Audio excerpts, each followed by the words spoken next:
What is up, beautiful people of the internet? I go by the name of Wesley, and today we are reacting to one of the biggest, one of the best animators on all of YouTube. Let Me Explain Studios, and we're reacting to her most popular video ever, My School Dress Code.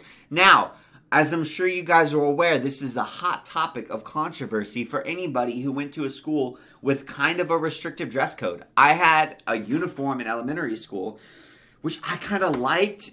It was like white and navy collared shirts and shorts for boys. Kind of limited my options. Made it easy to pick out what I was going to wear, because I had to wear like one of the 5 outfits that I had every week. So it was very simple, very easy. But most other people do not feel the same way. That being said, subscribe down below for more reactions. And let's see what Let Me Explain has to say. Here's a tip for all of you in middle school and high school right now. You know that anxious feeling that you get all the time that everyone is watching you and secretly judging and scrutinizing every little thing about you? It's true. You walk by the cool kids and they start laughing and you automatically assume that they're laughing at you because you just couldn't get your hair to behave that morning? Yeah, that has a name in psychology. It's called the imaginary audience. It's subconsciously believing every mistake you make and every imperfection about your appearance is seen and judged by everyone. So I have something that applies to this perfectly. There's a mole on my face. A lot of you probably have never even noticed it. It's right here. Right here. In middle school, I was so subconscious about that mole. I thought everybody was looking at it. I thought everybody was staring at it. I thought it was the first thing people noticed about my face. Now, I'm older. I know it's tiny. No, it's not noticeable almost at all. But I was just like cripplingly insecure about this mole. So like, just don't let stuff like that bother you. It's mostly just your brain tricking you into being insecure for some reason. Well, I've got some consolation for you.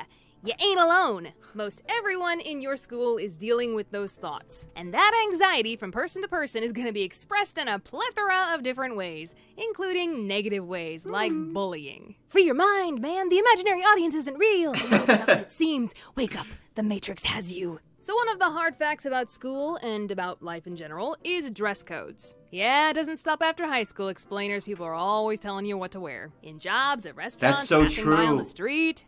I wouldn't be wearing shorts if I had your legs, sweetie. Oh yeah? Well, your judgment of others is a manifestation of your crippling disappointment in how your life is turning out. Sweetie. When I was... It's interesting because this is another thing that's kind of a curious question, right? Like, obviously, giving unsolicited advice, you're always kind of... I mean, not kind of. You're always being a jerk. Boom. But at the same time, there is a way, like, your clothing and your grooming habits, right? As somebody who is, like, never correctly groomed and my hair is just in a constant state of bedheadedness, I'm talking to myself. I need to work on this. Like, how you present yourself to the world does communicate meaningful things to other people. And the way you dress and the way you groom yourself are the 2 primary ways that you communicate your values and who you are to the world. So, like, I know that people don't really like that, but man, the way you dress often is really important in how people would perceive you. And more than that, I guess, to me at least, there's a way you can think about it. It's like a game. It's like, how do I optimize my outfit so that I get the best results? Which would be like, how do I appear the most attractive? Because that's going to help me in every interaction I go into, right? It's called the halo effect. To jump into another psychological term, which is basically that the more attractive you are, just the better people treat you across the board. Whether they're male, whether they're female, whether you're male, whether you're female. So it's like, okay, well, if you have a really good attribute, let's say you have like amazing arms, you should probably try to wear outfits that show your arms. If you have a weakness, you should try to wear outfits that minimize that weakness, you know? Now, again, unsolicited advice, complete jerk maneuver all the time. But it's just interesting to think about because I feel like just dismissing it outright and saying like, oh, clothing doesn't matter, doesn't actually help. Whereas being like, oh, you know, optimize. Think of it like a game. I feel like gamification helps more. But I'm taking this too seriously, and this is Let Me Explain Studios being funny, so I'll shut up! Let's go! I went to a private preparatory school that made us wear uniforms. My public school did that! They cared very much what color your socks were, and if your skirt was below the knees. 1 inch too high, and that would be anarchy, I tell you! That's something that I remember the girls at that school complained a lot about, is that their skirts were just too long. They're so long I can't think straight! Free the knee! Look, I'm all for personal expression, but that school didn't let us wear leggings in the winter under our skirts unless it was below freezing. So if you want even less protection from the elements, then go right ahead. Could you go like, I was gonna ask, could you go full like ankle length skirt? Because that would be terrible. Like in the summer, I'm usually jealous that girls get to wear dresses and skirts and stuff because it looks really comfortable. And I think that we should all bring tunics back. Great unisex article of clothing. Breezy in the summer. Like tunics, I feel, are the way to go. Legend of Zelda, Link has it right. How did they not let you cover your shins in the winter? That sounds miserable. I'll be over here in the thermal tent that I wear around my waist. I'm not gonna say that uniforms are an inherently bad thing. Some people like not having to think about what they wear in the morning. That was me! I am not one of those people. I mean, I can't even decide on one outfit to stick my animated self with. Just look at this cartoon wardrobe. Eat your heart out, Minnie Mouse. So you can be sure that I was happy to be rid of that school uniform when I started public high school. I didn't have many non-uniform outfits, so my mom and I went out and bought me a brand new wardrobe for school. And for my freshman year, there wasn't anything too special about this school's dress code, just the usual fare, the stuff you'd expect. No miniskirts or midriffs, no pants so long that you trip over them, no multicolored hair that looks like you took a highlighter to your head. It all felt very... I don't know, I understand the other stuff. I've never really understood the multicolor hair. I get like, okay, you know, obviously you really long pants are a tripping hazard, so you don't want like kids literally tripping over each other in the hallway. I get that. I never have understood multicolored hair though, because it doesn't really meaningfully impact anybody, right? I maybe it's a distraction thing, but I feel like if somebody came to school with green hair and there was like a blue streak in it, would that distract me from learning about Thomas Edison and Nikola Tesla and how he actually stole the ideas from Nikola Tesla that Edison is famous for? No! Very reasonable, especially having just left a school that gave you detention if your shoelaces weren't the same color as your shoe. But the next year... Geez, I don't even know what happened. Someone at that school must have royally screwed up because suddenly the staff decided that they needed to ban all clothing with pictures and words on it. Got a cute picture of a turtle on your shirt? Banned! Your pants got the name of the designer on it? Banned! Got a sweater with musical instruments on it? Banned! And it's against the dress code, too. This was a huge deal at my school. Every kid was outraged. I don't know if it's the same nowadays, but back in my high school, graphic tees were the majority of everyone's wardrobe. Right? Heck, Me too. I had just bought a whole new wardrobe the previous year, and now you're telling me I gotta go out and buy another one entirely? That's really messed up, too, because what if there's a family who's a poor family?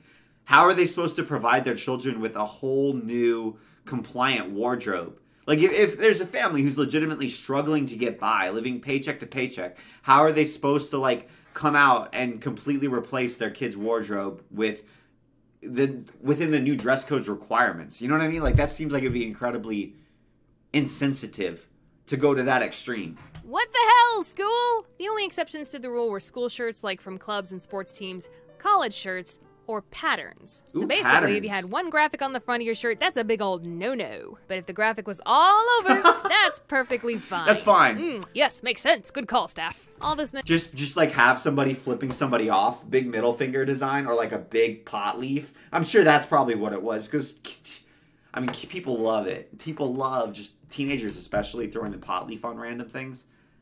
Because it's like, ha ha ha. I bet that's what happened. It was either like somebody it was probably a dude, wore a shirt with pot leaf on it. The teachers who actually cared probably figured out what it was. Because the teachers who didn't care probably knew what it was all along, let's be honest. Or some dude wore a t-shirt with like a naked lady on it. But I guess you could just have a plethora of naked ladies, a harem if you will, and you're fine. So, you have options. I wore a lot of black theater club shirts, to the point where people were mistaking me for being goth. But there was one shirt I had that was my personal rebellion against the tyranny. Nothing On a trip screams to goth Disney like World, I theater! found a Grumpy shirt that legitimately looked like a college debate team shirt. Grumpy State Debate Team. We're Ooh. right, you're wrong, debate over. My, Disney merchandise designers. Aren't you a talented bunch? Thanks for aiding the rebellion. That shirt looks so much like a real college shirt that I wore to school dozens of times, and not once did a teacher or staff member decide to look a little bit closer at it. Anarchy! I'm so bad. That wasn't the only time that I bent the dress code rules. When it came to I don't know. Honestly, guys, I'm going to be serious. I don't know if I can keep watching this animation when Jaden just... Oh, sorry, that's not Jaden. When Let Me Explain Studios just admitted to such a heinous crime. I mean, she's disrupting order at her school. She's breaking the rules. So I guess I can get over it, but... Next, we had to have mesh or clear plastic so the adults could see what we were carrying. Oh, yeah. Gotta make sure no one's bringing any questionable That's items kind of embarrassing. into Like, school. what if they see tampons Like or Game something? Everyone will make Boys. fun of But you. for some reason, girls were still allowed to carry purses. Oh, there we go. Because Yeah. I could never fit Probably my Game Boy for in period here. reasons. So what ended up happening is a lot of girls tried to work around the system with messenger bags. If they got caught, they could argue that it was a big purse. Sometimes they got away with it, and sometimes they didn't. I was one of these messenger bag rule benders. I had followed Just the backpack game rule theory, for 2 right? years, but by junior year, my clear plastic backpack had broken. Those things suck, by the way. And I had found a denim messenger bag that I really, really liked It's and a wanted to show sunflower off on at it. school. Why so wouldn't sue me. you? Now That here was is where having the amazing. reputation of the good kid comes in handy. Because the vice principal herself would stand at the busiest hallway between periods and nab any kid in violation of the dress code. And every day, I would walk past her in that hallway with my messenger bag completely in view,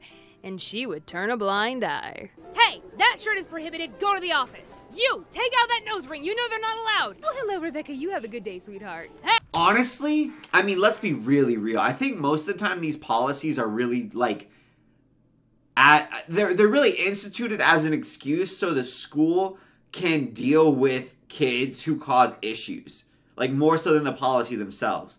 The policy bans things that kids who cause issues like to do in order to be able to take kids who cause issues and separate them and put them in detention without having to come up with excuses sometimes like, no, they were being disruptive, which is kind of vacuous. Instead, they're like, no, it's not that they were disruptive. It's the nose ring. That's why they're going to detention. That's why we suspended them. It's the nose ring. And it's like, oh, okay. But, so you can pick and choose who you apply the policy to. So if there's somebody who's not a disruptive person, who's technically in violation of the dress code, you're probably not going to care, right? Is this an allegory for our law enforcement system currently? Potentially, depending on, you know, what you think about it. But it's interesting, right? I feel more and more that that's like, I feel like as I get older, I kind of see it and understand it from the school's point of view. And I'm not saying it's the right thing to do, but I can almost guarantee this is why they had those policies in place. It's so that they could, like, systematically choose, not systematically, it's so that they could pick out who they wanted to like, stop being disrupted. They have these rules so that they can apply them with their, like, they need to have plausible deniability to basically, like, just target disruptive kids. That's why. So they make these rules that apply to everybody. And yeah, there will be some kids who get caught up in that, but it's really about targeting a small subset of the school that are the disruptive kids by targeting the things that those disruptive kids like to do or wear and blanket banning them, and then, like, not implementing the policy to everybody through the letter of the law, right? Because they don't really care. It's really about getting to that end game. It's like they're reverse engineering the result they want, which is to punish the disruptive kids. And then they need to institute policies in order to get to that point. And yeah, some kids will get hurt by those policies. They'll get kind of enforced without, like, non-disruptive kids will get caught up when they violate the policy too egregiously. But everybody else can kind of skate by, you know? Hey, I see that logo on your pants, mister. it pays to be the good kid. I say as I just finished listing off times I broke the rules. But you weren't College being is better. disruptive, that's College is why. pretty chill. I don't even know what the dress code was at my animation school. We all just wore hoodies because the computer labs were freezing. Well, we did have these little things called full faculty critiques where you presented your progress to a room full of ex-Pixar, DreamWorks, and Disney artists. So yeah, you were gently encouraged to clean up for those. Maybe wear the good sweatpants. These days, I am lucky because I could wear whatever I want for this job. I could be wearing something outrageous and embarrassing right this second, and you would never know. Score 1 for the animators. Take that, vloggers! You and your daily uploads. Now, one last thing from Editor Becca here. Sorry if it sounds like I have a cold. It's because I do. If you remember way back in 2018, I said this: I want to be a ghost story! And a lot of you seem to share that sentiment. So the Creator Inc. guys and I made it a t-shirt. Oh, that's and cool. Hey, we made it glow in the dark for good measure. Oh, that would be banned at your school for sure. That would not pass your school's dress Stories in code, the Becca. description. This is another one of those limited run items, so get it. So much That's really for tuning cool. in. Let me explain. I really like her. I don't know why. It's interesting how people can be charismatic when they're like not showing their faces and they're animating and they're just doing voiceover work. She's so charismatic. I really like her videos. So that being said, guys, thank you so much for watching. I love reacting to Let Me Explain. So if there's other videos you want to see me react to by Let Me Explain, please let me know in the comments down below. That being said, I'm Wesley, and I apparently am in a mood to talk about social issues today for some reason, and I'm just like squeezing them in anywhere. But that being said, if you want to see more reactions, subscribe down below. We're also starting live streams starting next week, so we can actually hang out and watch videos together, like really together, because we're watching it together, but like you can talk to me and I can talk back, which would be sick. So we're gonna start that next week. Hope you guys have a beautiful, beautiful day. Take care of yourself, and I'll see you next time. I'm